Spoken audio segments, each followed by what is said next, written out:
Welcome to Wine Road, the wine, when, and where of northern Sonoma County.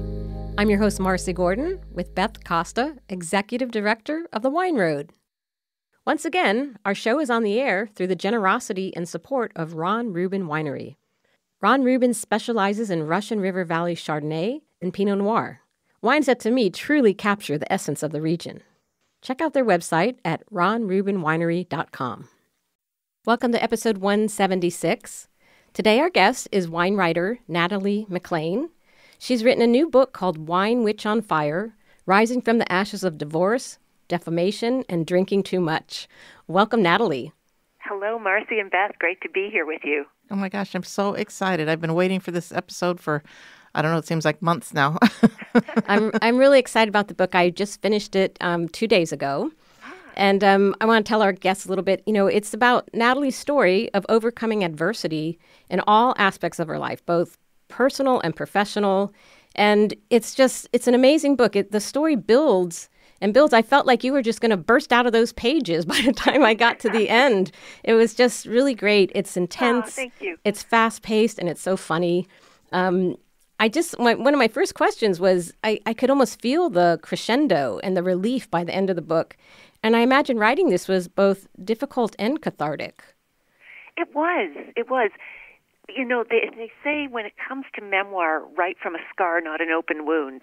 Oh. And so, I really needed time to heal from my most terrible vintage ever, both personally and professionally, but also to kind of pull back and have the kinds of reflections and learning about what happened that would be of interest to other people. Otherwise, it's just a big, misery dump. Yeah, right. And so, right?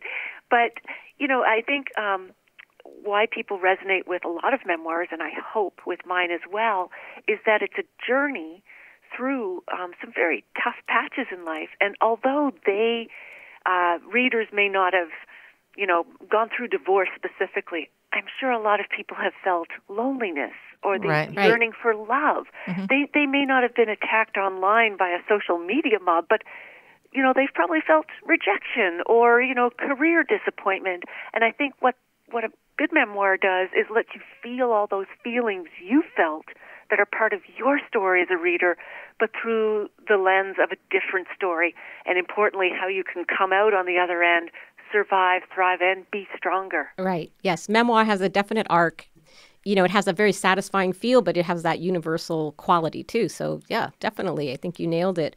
Thank you. I remember that entire pile-on. It was, the Twitter gangs are real. Oh, yeah. So in the book, Natalie talks about a pile-on there was a kind of a kerfuffle over a fair use versus copyright and the difference of Canadian and U.S. laws. Natalie is based in Canada. And it's hard to be a woman, and it's hard to be a woman on Twitter, and it's hard to be a woman in wine sometimes. But my question was, do you still think this would happen today now that Twitter is kind of somewhat defanged? It's not as active as it was, or?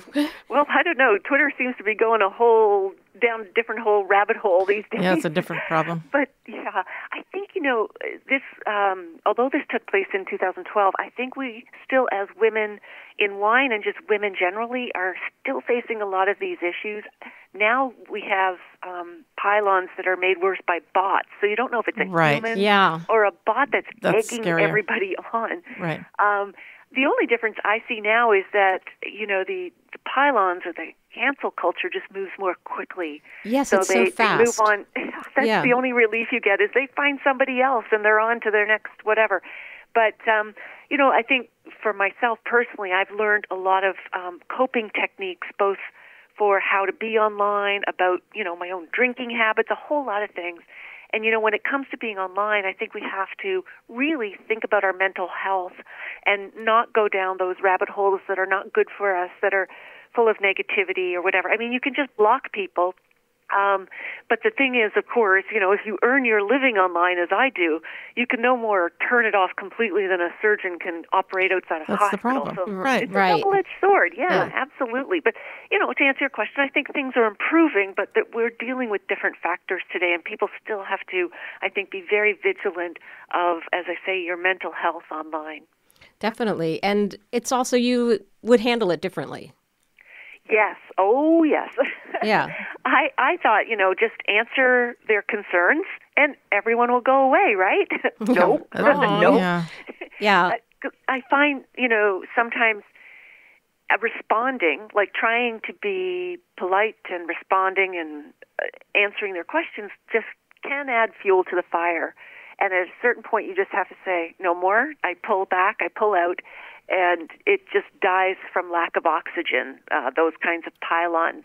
Right. But, I too, though, part of this memoir was a lot of self-reflection and a lot of learning as to what I contributed to the things that I faced that year, because I wanted to come out of it a different person, both personally and professionally. Right. So, I had to have some hard talks with myself as well. Yeah. And the kind of what it revolved around was permissions on your website with wine reviews. So it made me think, you name names in the book, and all those names, I didn't find it surprising. Those were kind of the usual suspects. But did you need to get their permission to include them in the book, or how did that work?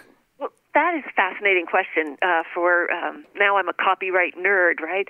So at first I changed everybody's names. Most people for the sake of privacy, like my son and ex-husband and so on, which people do in memoir all the time. Right. But when it came to the people online and quoting them as to what they were saying about me or anything else, I realized, and with the help of several lawyers, I couldn't do that or I'd be violating copyright all over again. Okay. So if you quote someone in a book, like I'm quoting online, but I had to use their full names. Right. So that's why their real full names are there. And by now, I do know what constitutes fair use and fair dealing. Right. I did not need their permission. Yeah. Right. And I'm sure your publisher vetted all that. So. Oh, yes. Yeah. Yes, along with the legal team. So, yeah. No, there must have been some satisfaction in being able to do that, I think so, too. I mean, if they've said it, they said it. Yeah. They need to own it. Yeah, they said it. I mean, it's in print. I've got screenshots and all they the need rest to own of it. it. It's still Right. there. But, Right. there is no issue. But I think, too, that, in the end, too, it lends the whole thing more authenticity, Yes. more transparency, more gravity, because these are real people who are still operating online and, right. have positions of influence. Right. Yeah. So, in the end, I felt good about it, although I'm sure it's going to cause a little storm in a wine glass when it comes out. But all publicity is good publicity when you're suppose. talking a book. So I'm going to be doing a lot of blocking. They'll be talking about your A lot book. of blocking.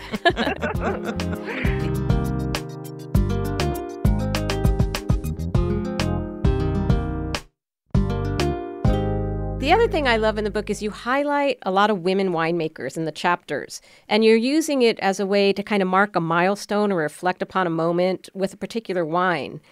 Did you match the wines? I mean, obviously you couldn't have done it on the fly, but it is in the memoir. It's a very effective device that deepens the narrative. How did you work that in, and what was the process of you having a poignant moment and then you pick a wine? I just thought those wines went so well. How did that work? Oh, thank you. So some of the wines I was actually drinking at the time. Others seemed to fit a theme or a mood after the fact, so I would add the story, and especially if the story resonated with my story. Like, I'm sure you both are well aware of the widow Veuve Clicquot, the Champagne widow. Yeah. And she was a single mom like me. She had a young child, as I did, and she faced a completely different set of career challenges and personal challenges, but I just resonated with her story so strongly that I had to weave her in there. Another woman from Sonoma, Mary Edwards, is in there. Yes. And her gorgeous Pinot Noirs. So that's why I was weaving it in. I thought it lent an extra dimension, and I'm glad you picked up on it. Yes, I love the Southbrook Vidal skin fermented, the Anne Sperling. That piqued my interest because I am a big fan of orange right wine. Up your alley, Marcy. And I think, I read that there's a charge to create the first appellation for orange wine. That was amazing. Oh, yeah, she's a real rock star, literally. She's a pioneer. She created the world's first appellation for orange wines here in Canada, and has codified kind of some of the winemaking. I want to celebrate these women, and not in a token kind of way, but in a, did you realize just how much has gone beyond behind the scenes with these leaders? I guess the only counter influence that I had to deal with is to make sure that in the memoir it doesn't come across as, oh, there's a wine to solve all of your life issues. Right. Yeah. Part of it that would be is good. pulling back on, No, I'm drinking too much. I think you skillfully weaved it in. And Thank you. One thing I also want to mention, there's so much humor in this book. It's really funny. And one of my favorites is you're talking about there's a line of wines after The Handmaid's Tale. Right. And, they were actually pulled from the market because, they had names like Off Fred, Off Glen. And my favorite quip is you said if they named them after the real women, their names like June and Emily, they would have been called Off Brand. I thought that was just hilarious. Yes. I know how someone could take the concept for these wines and run it through, can only assume, focus groups and market testing Right. and whatever, and get it right out to the market. Labels that, if anyone's read the Margaret Atwood book, Handmaid's Tales, or seen the television series, which is just phenomenal, but it deals with pretty serious issues of misogyny. Right. But it's so emblematic of of some marketing of wine to women versus how wine is marketed to men. So it was an example that really brought that into contrast. Yeah, that is a very tone-deaf approach.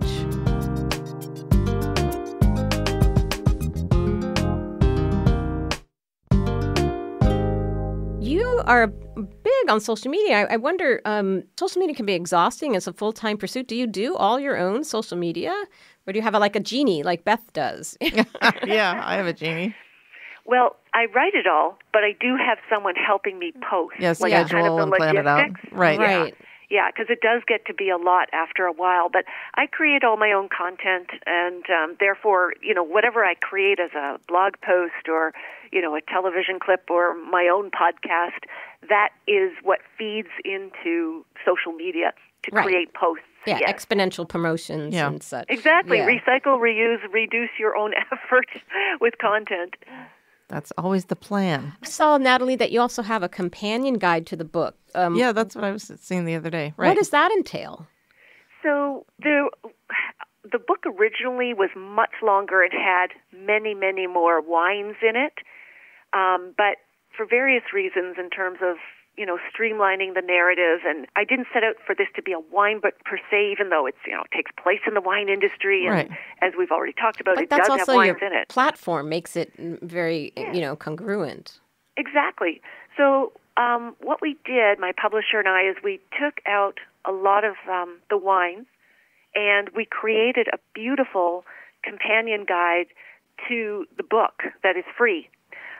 So it has lots more wines in it. It has discussion questions for book clubs. I thought more book club things. Yeah. Exactly. Book clubs, wine groups, but also if you just want to, here's a suggestion, buy the book for your friends and yourself, and you all read it, and then you can get together and talk about it, because there are a lot of meaty discussion issues that the book surfaces. And I also, have tips on organizing an informal wine tasting, that sort of thing. So it is available at winewitchonfire.com/guide. So it's a free download, but it looks beautiful. I mean, some people have seen it so far, said you could charge for this, but we're not doing that. Well, it's nice to have that. It really helps with book groups and stuff. Yeah, I think with book groups, it's super cool. Yeah. Definitely.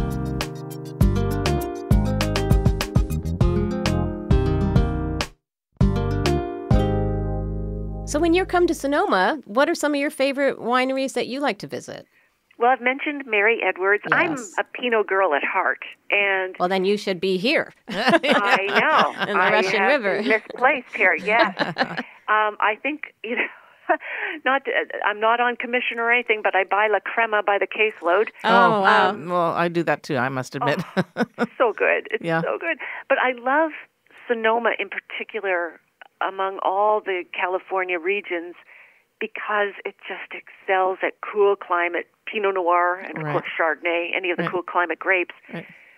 But that's my go-to. I mean, I'm a Pinot fan. If I could be a wine, I'd be a Pinot Noir, because I find, the wines are lively and edgy, but always sort of teetering on the verge of collapse. They're very interesting, like people. Yeah. They're thin-skinned, and I like that in people and grapes because I think, you get to know those wines and people better. Right. They're a little persnickety. Yeah, exactly. High maintenance, whatever. It's a whole bundle of things, isn't it? There's some lovely Pinots in the Okanagan. too. There are. It's a terrific region in Canada, and they tend to be, I find, even more robust than some of the cooler climate Sonoma wines, even though they are farther north. Well, there's definitely a difference for sure. Yeah, exactly, because there's the last 30 miles of the Sonoran Desert. But I love Pinos from both. Of course, I have to give a shout-out to the Okanagan as well as Niagara. Of course, but, Sonoma has a very special place in my heart and in my wine repertoire.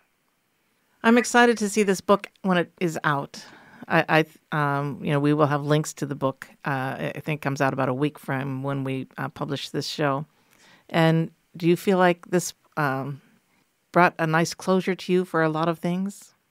It did. I mean, in winemaking, there's a term called dry extract, and it's when life, in the wine process, it's when wine is boiled down to its essence, like it's just those pure flavor crystals, completely dehydrated. And I think for humans, when life boils you down to your essence, you start to discover what's at your core and, what kind of inner reserves of strength and resilience you have that you didn't realize you had.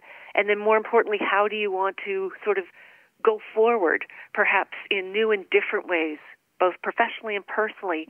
Because a crisis, as my grandmother said, don't ever waste a good crisis, because it will knock you off your socks, but it will make you question everything. Right. And that's a good thing. You can use that as an opportunity to think about who you want to be and what you want to do going forward. So, yeah, this book really brought to closure that chapter of my life. It was not only cathartic, it just makes me feel like, okay, now I've told my story. I hope my story can help others, right, as we talked about. And, it's like I lifted a stone off my own heart. So, Natalie, what wine pairs with catharsis?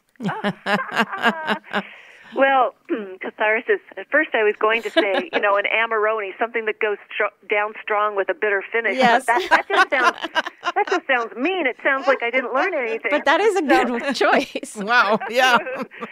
I think with catharsis, I'm going to go back to Pinot Noir because it's so packed with flavor and juicy it's a release goodness of life and relief. Yes. Especially on glass too, but it's not heavy on the alcohol and the tannin and everything else. So there is no bitter aftertaste as there should be, or shouldn't be in the case of this. So yeah, I would definitely go with a nice level-headed wine. Exactly. Yeah, but still a little edgy, right? Yeah, didn't lose the zest. It still has some great aspects. Yes, exactly. Well, I'm super excited about this. It was great, really great to hear your voice and to finally have you on the show and have this work out. We will direct people to your website. There's so much information there, how people can connect with you in so many different ways. Yeah, I mean, people definitely, we'll put that in the show notes. We'll put a link to the book. We'll put a link to Natalie's website. There's so much more to, interact with Natalie on. And is there anything, Natalie, you want to say anything we didn't ask that you wanted to mention? No, you guys have covered some great ground and great questions. People can also find me on my podcast, Unreserved Wine Talk. Oh, yes, definitely. Podcast people. But as I said, you can get the free guide at winewitch.com/guide. My website, it's going to take you to my website anyway, that URL, NatalieMacLean.com. I've got all kinds of resources, and if people do buy the books for themselves, for friends, I'm happy to mail them personally signed book plates. I saw that online. I thought, there's something I need to jump on. Exactly. And I've developed all kinds of bonuses for book buyers. Yeah. So, if you buy 1 to 4 copies, you can join me in a private tasting and all kinds of things. So there's lots of juicy bonuses on the site as well. A lot of great marketing. Yeah, I tell people writing the book is easy. It's marketing. That's the hard part. But I mean, joining you with joining you for the tasting would be so awesome. I mean, wouldn't a group of people love that? Oh my gosh. That would be fun. Yeah, that'd be great. All righty. Well, thank you so much for your time, Natalie. Really enjoyed the book, and we'll see you on the wine road. Absolutely. Marcy, Beth, this was a delight. Raise my glass to you both. Thank you. Thanks for calling in. Talk to you soon. Okay, cheers. Bye-bye. Bye-bye. Bye.